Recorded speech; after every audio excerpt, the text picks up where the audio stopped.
What's up YouTube, and welcome back to another episode of Homebrew Subaru. In this episode I will be modifying this power steering pump in order to work on the 240.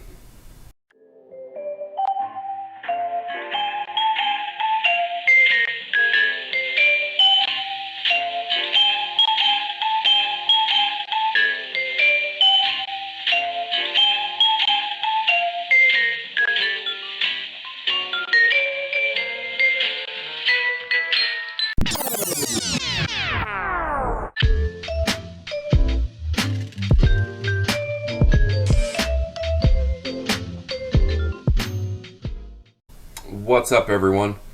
So in older Nissans we had something what was called Hicas, and that applied a little bit of rear wheel steering, believe it or not. So the cars literally had like a four-wheel steering system, and so the pumps had a front and rear output for the hydraulics. And because this 240 does not have Hicas, even though 240s did actually come with Hicas and 300Zs came with Hicas, the R32 that this came out of obviously had Hicas, but my car doesn't, so I need to eliminate the rear port basically. And what I've read that people are actually doing is they're taking the back off of the pump and taking the vanes right out of the back section, so the rear section doesn't create any pressure at all. So I'm going to plan to do that because I just don't want it leaking for no reason. And then I will, because I don't really have a fitting and I couldn't come up with any other ideas, I'm just going to take some JB Weld and fill that guy in.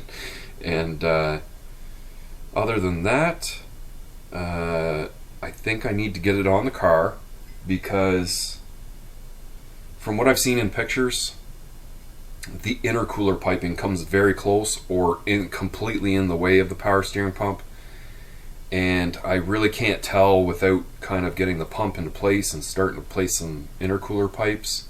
The picture that I have basically has the intercooler piping all installed without the power steering pump installed, and when I'm looking at the picture I'm like, damn, that's close. So I don't know if I'm gonna have to change up the piping or something like that. The best thing for me to do is to get this thing modified, finished, bolted onto the car, and then kind of see where I need to go from there. I have the conversion braided line to come all the way up to the pressure fitting, and I've got the rubber hose definitely to go over the reservoir. So I'll kind of sit those on temporarily to see how they might even interfere with the intercooler piping. So it should be a rather quick job. Pop off the back and start by taking the vanes out of the back of the pump. Now this pump is very clean, and as you can see on the back of it, Nissan obviously had KYB manufacture these pumps or bought them from KYB. So 4 12mm bolts on the back.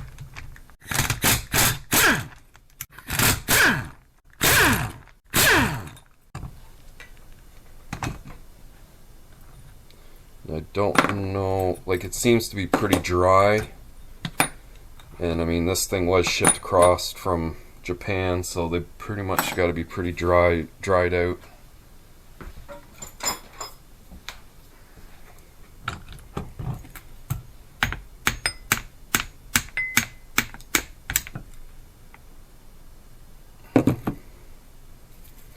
And just a couple taps, comes out.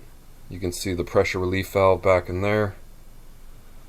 The O-ring, you don't want to be playing with the O-ring at all, because you're not getting another one to put back in, for one, and obstructing it at this point may cause it to leak. So you don't want to touch the O-ring at all, and want to keep everything out of there as clean as possible. All we're really going for is just these, what they call vanes, or these little fingers that fling out as the pump's going around, and it kind of works like a rotary kind of deal. So basically how it works is, as this is spinning, the vanes will shoot outwards, because just centrifugally they want to always go flying out, and as they come along this side of the bore, they will come back in and begin the compression stroke as they start to, you know, fly back out. And this one here would start to compress fluid, and as it comes back in to squeeze. And that's basically how a pump works. So taking these guys out, it can't create any more pressure. So I just got a magnet, and that should just pluck the veins out. And if we look at them, one of the edges will have kind of a smooth kind of rounded edge, and that's the one that's shooting outwards all the time. And then usually the flat kind of straight edge is the one that goes inward.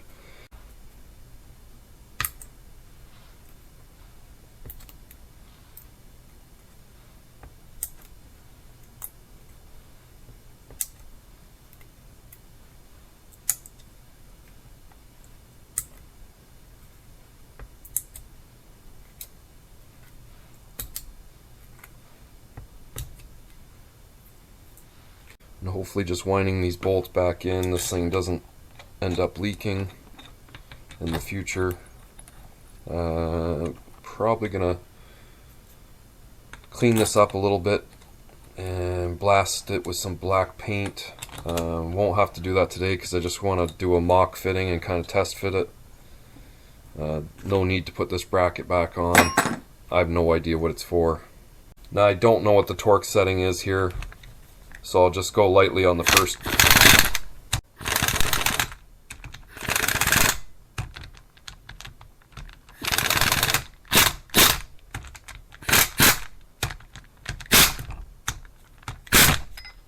And that's that part of it done.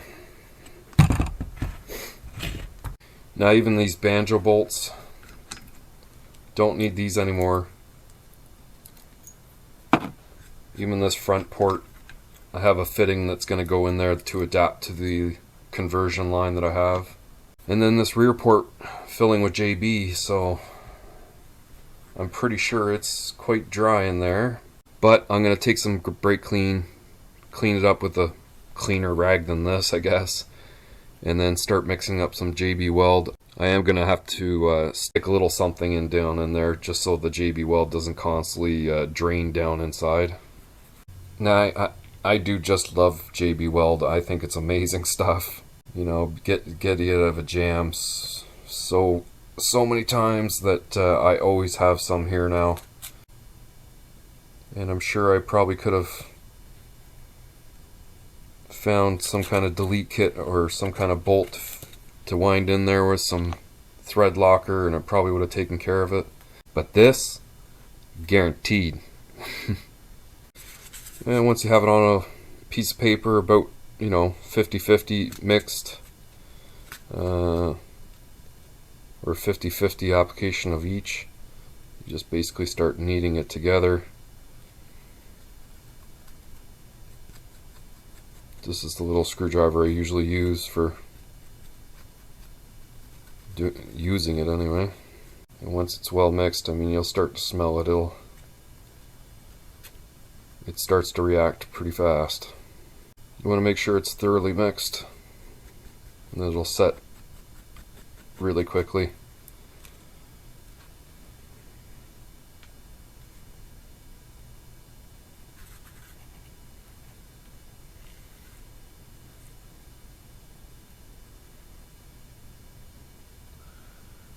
I want to get this kind of pressed down in there and work it around because there's kind of an air bubble in there. Just make sure it kneads into the threads really well, and then it'll just be a solid plug in there. It'll never come out. So I'm just going to let this thing sit for like maybe 15-20 minutes, just to kind of let the JB Weld set a little bit. It'll still be a little soft, but I don't want to be touching it and, like, I don't know, leaving fingerprints on it, I guess. And then once 20 minutes has passed, I'm going to try and load it on. I'm going to dig out some of the intercooler pipes that I think kind of sweep in the way, and just go about checking clearance so that I can determine if I have any modifications I need to make to the piping. So I'm ready to install the pump. The JB Weld is, you know, it's going to take like 6 hours or something like that to set. but I should be able to, yeah, it's still pretty tacky. I should be able to get this pump to at least sit in there to kind of see where, how the intercooler piping is going to sit and whether it's going to be obstructed by the pump or not. So I'm not even going to tighten anything. All I'm doing is just putting in the hardware to line the pump up, and I'll just temporarily kind of put the belt on. That goes on the end pulley? I guess it does. And then just pull up on the pump pretty tight to kind of get it in its location. And now I have to actually dig out the intercooler piping, start to kind of figure it out, move the camera obviously because that stuff's all coming through here. I can actually just really temporarily even put in this fitting and the line. This conversion line, it's not the greatest thing. These elbow fittings are in the same direction or opposite one another on either end, so you can flip the line around and end up with the same thing. And realistically, to have to twist the entire line to try and get this to line up is not really feasible. So I'm thinking I might have to get an elbow adapter and then have the line come in on the side like this. And I should be able to find that fitting from a hydraulic place here in town. So it's taken me quite some time to figure out the intercooler piping. I didn't have any instructions, and the pictures online are very difficult to distinguish which pipe is which. But I have them in there. I'm sure that they are the way they're supposed to be. But this is all just mocking up to see how things are going to be routed. So I have an obstruction. So the pump is pretty much kind of tight. I mean, the belt is slack and it is going to move back a little bit more. Let me get the light on here. And as you can see, that fitting is actually touching that pipe.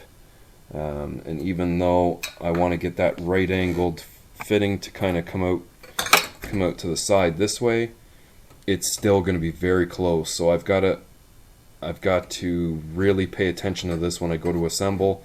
I'm not sure if I'm going to trim the fitting, dent the pipe. I've got to do something. Maybe I can just kind of angle the pipe a little bit further away, but going in nice and straight, it really wants to get close to that fitting. And then of course over here, some holes are going to be cut, which I realized was going to happen. I did have my little fuse box or my relay center kind of bolted down there, but really I don't know how much of this is going to be functional. There's no air conditioning. The horn relay, the other ones are for the headlights, which are kind of the headlight motors, which aren't going to be functional anymore. So I might even be able to eliminate some of this, but in any case I can kind of get it going somewhere. I'm not quite sure exactly where, but I got the turbo inlet, the little elbow that I'm going to be using, so it's got some clearance to come up through here. It will be right angled, or another 45 to kind of come out in this direction. So the air filter is going to sit rather close to the pipes. This power steering return shouldn't have a problem going there. And then even though this guy's facing downward, there's not going to be a whole lot I can do because I have to go underneath the turbo inlet with it. So it'll basically just pass along like this. There will be a little bit of a low level of fluid, but as long as the reservoir is considerably higher than the pump, which it is, there won't be a problem with that. I've been thinking about catch can and crankcase ventilation.